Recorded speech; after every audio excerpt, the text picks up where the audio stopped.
Pengemudi ojek daring meninggal dunia tertabrak kendaraan polisi saat pengamanan unjuk rasa di sekitar DPR. Lalu bagaimana caranya bisa meredam situasi yang memanas ini karena kemarahan publik? Kami diskusikan bersama dengan para narasumber. Di studio Kompas TV sudah bergabung bersama kami peneliti senior Ikrar Nusa Bakti. Pak Ikrar, apa kabar Pak? Baik, alhamdulillah. Terima kasih sudah hadir bersama kami kali ini. Sementara lewat sambungan dalam jaringan sudah ada dua narasumber kami, anggota Komisi 2 DPR RI Ahmad Doli Kurnia dan Komisioner Kompolnas Yusuf Warshim. Bang Doli, Pak Yusuf, selamat malam dengan Tifal di sini, apa kabar? Selamat malam. Assalamualaikum warahmatullahi wabarakatuh. Waalaikumsalam warahmatullahi wabarakatuh. Ada Pak Ikrar juga di studio untuk saat ini. Sudah disampaikan oleh Presiden Prabowo, Presiden menyayangkan sampai ujungnya seperti ini, Bang Doli, sebagai bagian juga dari tim pengawas di DPR maupun juga bagian dari koalisi pemerintahan Pak Prabowo. Apakah sudah menduga akan ujungnya seperti ini? Mengingatkan kalau dari timeline, Senin ada demonstrasi, kemudian Rabu ada, dan ternyata ceritanya malah seperti ini sekarang. Ya, tentu kita sangat prihatin ya dengan kejadian hingga sampai saat ini, apalagi tadi malam ada anggota masyarakat yang menjadi korban jiwa gitu. Nah, oleh karena itu pertama saya menyampaikan secara pribadi dan juga mungkin atas nama teman-teman DPR ya, turut berduka cita, kami berbelasungkawa. Tentu kami semuanya atau kita semua tidak berharap ya kejadian seperti itu terjadi. Aspirasi masyarakat tentu perlu terus disampaikan. Tidak ada yang larang, tidak ada yang menutup-nutupi. Rakyat bisa boleh kapan saja datang ke DPR untuk menyampaikan aspirasinya. Dan saya kira memang catatannya tentu aspirasi itu disampaikan dengan baik dan tertib. Nah, itu yang pertama. Yang kedua, saya kira kita mengapresiasi apa yang disampaikan oleh Pak Prabowo dalam pidatonya ya. Pertama, itu sebagai pemimpin kepala pemerintahan dan kepala negara mengambil hand-ons ya, hand-ons, jadi mengambil tanggung jawab karena memang ini situasinya sudah sedemikian rupa ya, banyak sekali runtutan-runtutan kemudian aksi-aksi yang bisa jadi kalau tidak ada yang mengambil alih, ini akan melebar kemana-mana dan semakin chaos gitu. Tetapi yang kedua yang paling penting juga adalah bahwa pidato Pak Prabowo itu menunjukkan adanya empati ya kepada rakyat Indonesia dan sekaligus juga mengucapkan belasungkawa kepada almarhum Afan Kurniawan itu. Dan Pak Presiden mengajak kepada kita semua untuk tetap menahan diri, waspada. Ya, kita menenangkan diri dan akan mengambil tanggung jawab juga terhadap penyelesaian kasus sampai hingga meninggalnya saudara Afan Kurniawan itu. Saya kira mudah-mudahan ini bisa meredam ya suasana dengan segera, kira-kira begitu. Kalau begitu, Anda berarti setuju dengan pernyataan Komnas HAM bahwa ada penggunaan kekuatan berlebih yang dilakukan polisi dalam insiden kemarin itu? Nah, tentu saya kira nanti akan menjadi kajian kita ya secara mendalam.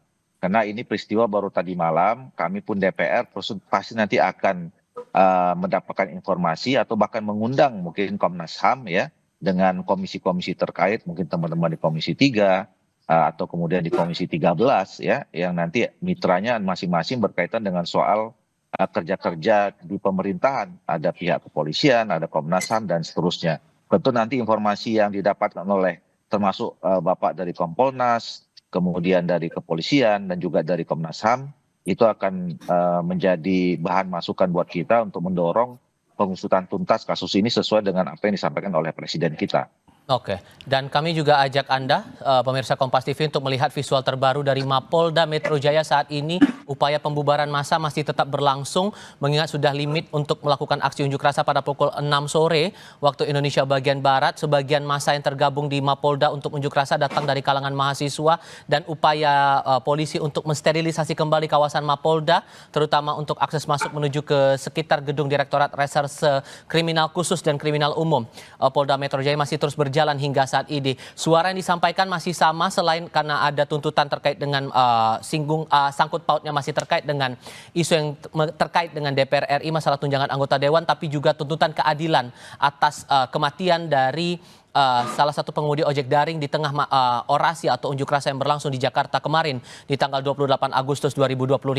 Nah, Pak Yusuf, tadi sudah disampaikan juga oleh Polri dan tadi ada pendamping juga Pak Anam dari Kompolnas soal proses awal dari pengusutan terhadap 7 terduga pelanggar dari anggota Brimob ini, dan disebutkan bahwa ketujuhnya dari gelar perkara awal itu terbukti melakukan pelanggaran kode etik polisi. Poin mana yang benar-benar dianggap bisa memberatkan posisi mereka? Bagian melanggarnya paling berat itu bagian mana, Pak? Ya, terima kasih. Tentu yang dilakukan oleh Polri ada langkah-langkah simpatik yang telah dilakukan oleh Pak Kapolri menyampaikan permintaan maaf.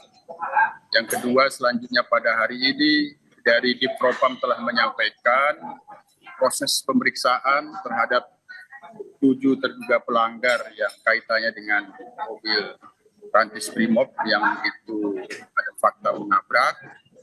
Ini tentu sudah tepat yang dilakukan oleh Propam, kemudian itu menempatkan Patsus.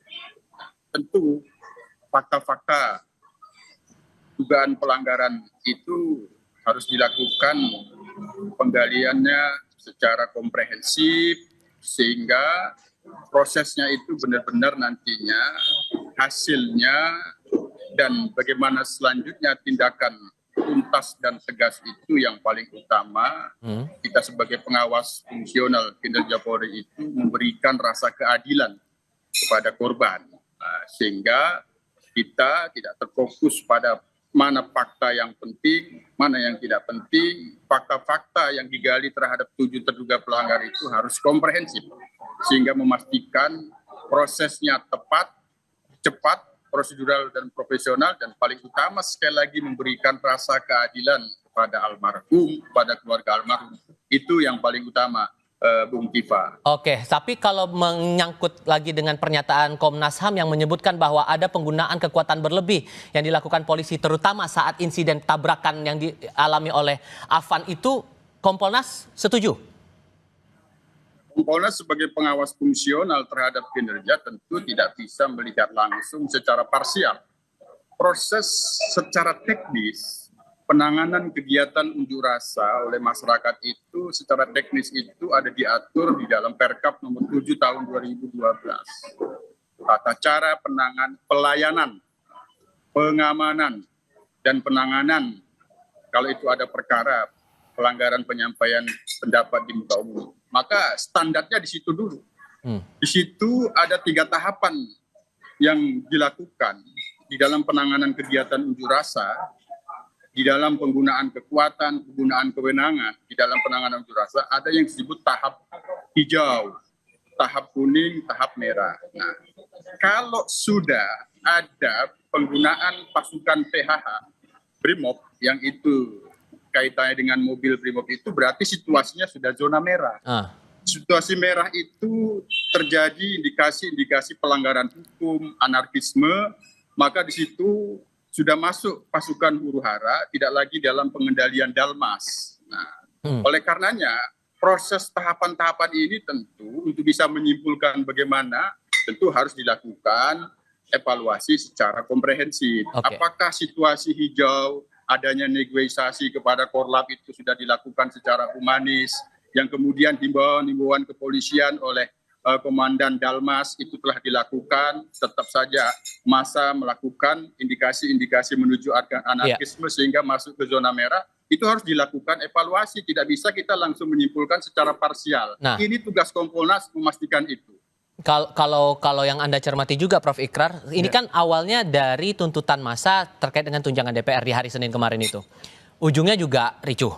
Kemudian di hari Rabu ada demonstrasi kembali, ricuh kembali. Tapi ternyata ada peristiwa ini. Berujung seperti ini, benang merah yang Anda tangkap nih, apa yang keliru selama ini? Ya, kalau saya lihat ya, ini yang harus diselidiki. Siapa yang kemudian mengorganisasi demo-demo itu, ya, dan kemudian siapa juga yang memberikan misalnya petasan dengan daya ledak yang tinggi, atau ini karena biar bagaimanapun nih polisi itu kan juga dilemparin dengan petasan yang cukup membahayakan keamanan mereka. Itu satu ya. Kedua ya, apakah kemudian polisi sendiri atau bagian dari intelijen ya itu kemudian tidak melakukan suatu yang disebut dengan velok et exactus. Jadi melakukan suatu kajian kira-kira siapa para pendemo itu dan kemudian apa yang mereka lakukan, misinya apa. Kenapa demikian? Karena kita kan waktu itu juga sudah melihat ya bahwa ada keinginan-keinginan dari kelompok di Republik ini ya yang menginginkan bahwa demo ini nantinya akan bukan cuma rusuh, tapi ada martir. Nah ini yang paling saya nggak suka dengan ada kata martir itu ya. Jadi kayaknya seperti itu ya, dan tidak terjadi pada demo mahasiswa, tapi kemudian malah terjadi pada demo buruh ya. Dan kalau saya lihat juga si pengemudi rantis itu ya, kalau saya lihat buat apa dia menggunakan kecepatan yang sangat tinggi sehingga kemudian dia nggak bisa menghindar dari pengemudi ojek ojol itu yang sebetulnya dalam posisi yang memang dia ingin menyelamatkan diri, tapi kok malah ditabrak bahkan dilindas sampai meninggal. Ini suatu hal yang juga pertanyaan kita. Dalam satu minggu ini kan demonstrasinya cukup intens begitu, dan sekarang banyak daerah juga menyuarakan hal yang sama, rata-rata lah begitu dalam sepanjang pekan ini. Dan tadi siang sudah ada pernyataan dari Presiden Prabowo menyayangkan ujungnya sampai seperti ini, sementara pemerintah disebutkan oleh Presiden Prabowo menjamin bahwa aspirasi publik bisa terbuka. Silakan menyampaikan aspirasi, bahkan jadi catatan bagi pemerintah soal itu. So melihat pernyataan ini, Anda mengukurnya kadar atensi pemerintah atas insiden ini sejauh mana? Ya, kalau saya lihat Pak Prabowo ya itu sangat bagus dengan pernyataannya tadi pagi yang saya kemudian juga nonton di Kompas TV ya. Itu benar-benar sangat punya atensi yang tinggi ya, dan beliau juga mengatakan bahwa dia menyesali kenapa ini terjadi ya, dan kenapa aparat keamanan kok begitu. Kalau buat saya itu sangat masif dalam melakukan tindakan-tindakan kekerasan ya. Kenapa? Kalau Anda lihat ya, itu kendaraan rantis kemudian ngebut dihadapkan kepada demonstran, tujuannya apa? Itu yang jadi pertanyaan saya kan. Kemudian juga ya kalau Anda perhatikan juga ya, itu penggunaan gas air mata. Kenapa itu juga begitu masif ketika mahasiswa yang ini yang tanggal 27 kemarin atau tanggal 25 ya. Begitu orang-orang mau pulang kok malah kemudian dihadapi oleh polisi sehingga kemudian mereka mundur dan kemudian terjadilah lempar-lemparan, baik itu yang lemparan batu ataupun kemudian lemparan petasan dan sebagainya. Ini yang juga jadi pertanyaan kita. Itu protapnya seperti apa sih polisi gitu loh. Jadi ini yang juga harus dikaji secara menyeluruh ya. Yang saya maksud dikaji secara menyeluruh. Jadi apakah kemudian baik polisi ataupun aparat keamanan di tempat itu tidak melakukan suatu komunikasi dengan para demonstran, satu. Atau apakah kemudian para pelaku demo atau koordinator demo itu juga kemudian tidak melarang agar mahasiswa itu tidak menggunakan penggunaan yang tadi saya katakan sampai melempar barang-barang begitu ke arah. Bukan cuma barang, itu kan petasan yang gedenya salah alaihim itu. Dan yang diharapkan juga sebetulnya dari unjuk rasa kali ini, Bung Doli, adalah respons dari teman-teman DPR MPR begitu. Karena kan dalam sepanjang minggu ini dari hari Senin, kemudian kemarin, kemudian di hari ini, harapannya adalah respons dari teman-teman anggota Dewan. Tapi kan yang diharapkan justru belum tercapai ini sekarang. Tapi kemudian ada pernyataan juga dari Ketua DPR RI belum lama ini yang merespons lagi insiden ini dan menyebutkan bahwa ini akan jadi momen untuk berbenah. Nah, sejauh mana sesungguhnya merespons insiden yang cukup unjuk rasa yang panjang seperti ini, dan sejauh mana pembenahan itu bakal dilakukan? Jawabnya nanti Bang ya, kita jeda sebentar, kita akan kembali selepas ini.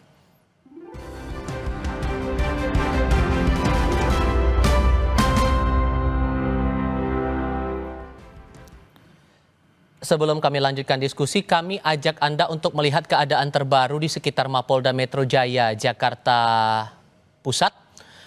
Ini keadaan di depan atau di area luar Mapolda Metro Jaya, massa masih berkumpul di sekitar markas polisi sampai dengan saat ini, meskipun kemudian sudah lewat hampir 1 jam limit waktu untuk melakukan orasi atau unjuk rasa di Mapolda Metro Jaya. Massa yang tergabung dari berbagai aliansi, terutama dari kalangan mahasiswa, paling banyak berkumpul di markas Polda Metro Jaya menyuarakan sejumlah aspirasi, termasuk poin yang disoroti untuk saat ini adalah terkait dengan transparansi atas pengusutan kasus kematian seorang pengemudi ojek daring, Afan Kurniawan, yang tertabrak kendaraan taktis milik Brimob Polda Metro Jaya, dan diharapkan ini semua berjalan secara transparan. Polisi tampak ini visual dari 2 sudut gambar berbeda. Di sebelah kiri Anda adalah area luar dari markas Polda Metro Jaya, sementara di sebelah kanan ini adalah visual di dalam Mapolda,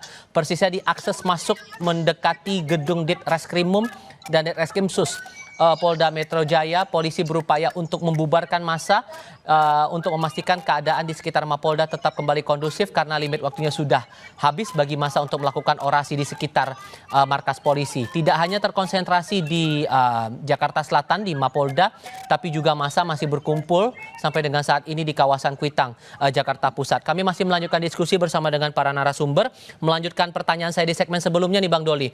Harapan yang diinginkan oleh demonstran ini sepanjang demonstrasi pekan ini kan adalah respon, jawaban langsung dari anggota DPR kepada mereka yang sudah bersuara di depan gerbang DPR MPR itu. Tapi kan sampai sekarang belum kedengaran langsung atau terlihat anggota menjawab kegundahan, kegelisahan mereka. Pertanyaan muncul kemudian, menunggu apa Bang sampai ujungnya sampai seperti ini begitu?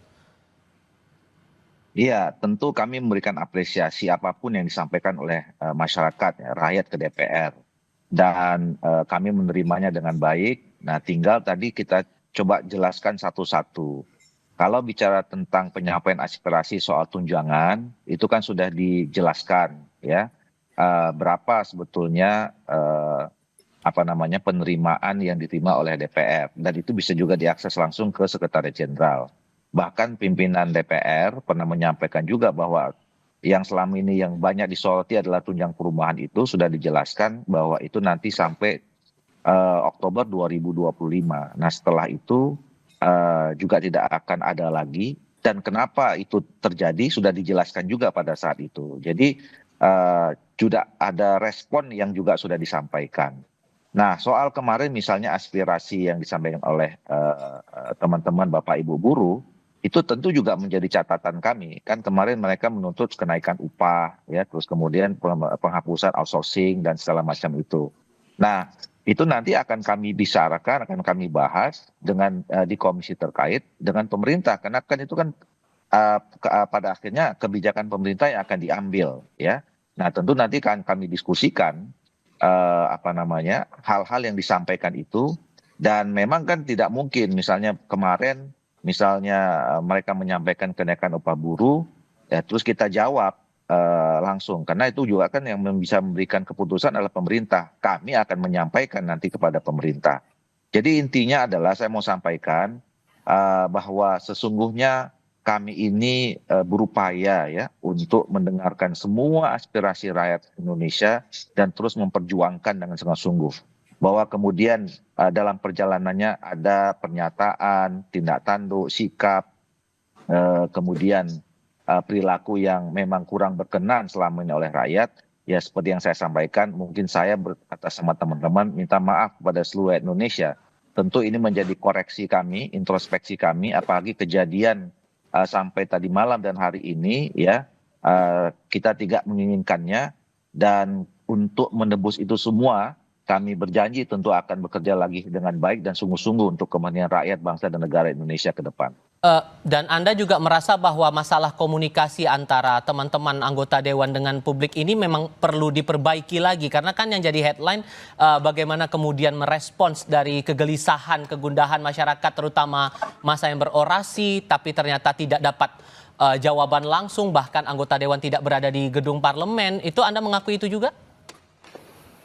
Ya, semua kekurangan itu tentu pasti ada, ya, di dalam kiri kami, ya. Dan secara umum kan juga sudah direspon. ya, bahwa saya pernah mengatakan kadang-kadang kan memang cara gaya komunikasi masing-masing anggota DPR ini bisa berbeda-beda, dan juga situasinya pada saat menyampaikan juga berbeda-beda. Situasi yang dihadapi hari ini dengan kemarin tentu beda dengan besok gitu. Nah, itu memang tidak bisa secara institusi ya kita kemudian menyimpulkan. Nah, tetapi tentu bagi kami terutama saya lah, ini situasi yang membuat kami ini menjadi ya sangat serba salah begitu ya, dan tentu ini menjadi koreksi buat kami ke depan untuk tidak terulang lagi. Prof. Ikrar juga merasakan hal yang sama karena begini, karena kan melihat unjuk rasa yang sudah berlangsung dalam pekan ini saja sudah ujungnya seperti ini terus, dan ternyata responnya belum sepenuhnya, kalau melihat dari ricuh yang berlangsung ujungnya setiap demonstrasi itu, tidak ada kepuasan yang didapatkan oleh para demonstran ini atas jawaban dari DPR atau respons dari DPR itu tadi. Ya, jadi sebetulnya kan tuntutan dari para demonstran itu kan juga nggak banyak ya. Satu misalnya ya, bagaimana supaya tunjangan dari anggota DPR itu diturunkan. Karena ini juga lihatlah bagaimana kok Anda bisa hidup satu hari 3 juta sementara Anda tahu yang namanya buruh ataupun ojol itu pendapatan satu hari berapa? Paling 1 bulan dia bisa dapat 3 jutaan. Itu satu ya. Kedua ya, ini juga teman-teman DPR ya, ini seperti kayak Bung Doli ini kan udah cukup lama jadi anggota DPR. Masa kemudian tidak memiliki di DPR itu ya orang-orang yang kemudian siap untuk menghadapi perwakilan dari demonstran untuk bicara. Ya, dan kemudian kalau Anda pertanyakan juga kenapa misalnya para pendemo itu juga makin marah, karena teman-teman anggota DPR itu membuat pernyataan-pernyataan yang seakan-akan jangan disamakan dong antara anggota DPR dengan misalnya buruh pabrik ataupun yang lain-lain begitu kan. Seakan-akan mereka itu memiliki punya hak istimewa untuk mendapatkan berbagai tunjangan-tunjangan yang nilainya itu auzubillah min zalik ya. Itu belum termasuk kalau misalnya yang dikatakan oleh Krisdayanti ya, berapa uang untuk reses, berapa untuk komunikasi dengan rakyat ya di daerah pemilihan. Itu kan nilainya gede banget itu. Baik. Oke, tapi di sisi lain karena unjuk rasa ini sudah dijamin undang-undang, semua bisa menyuarakan aspirasi. Yang juga menjadi sorotan sekarang ini Pak Yusuf adalah standar prosedur dari pengamanan yang dilakukan satuan pengamanan terutama polisi saat berada di unjuk rasa, terutama lagi khususnya lagi saat kondisi sudah mulai chaos, saat mulai ricuh. Sebetulnya Pak, melihat fenomena yang kita lihat sekarang ini dalam 3 hari atau 3 kali unjuk rasa di Jakarta setidaknya, SOP mana yang rasanya betul-betul sudah melewati batas yang dilakukan polisi sampai akhirnya berujung seperti ini? Tapi jawabnya nanti, kita jeda sebentar. Kami segera kembali.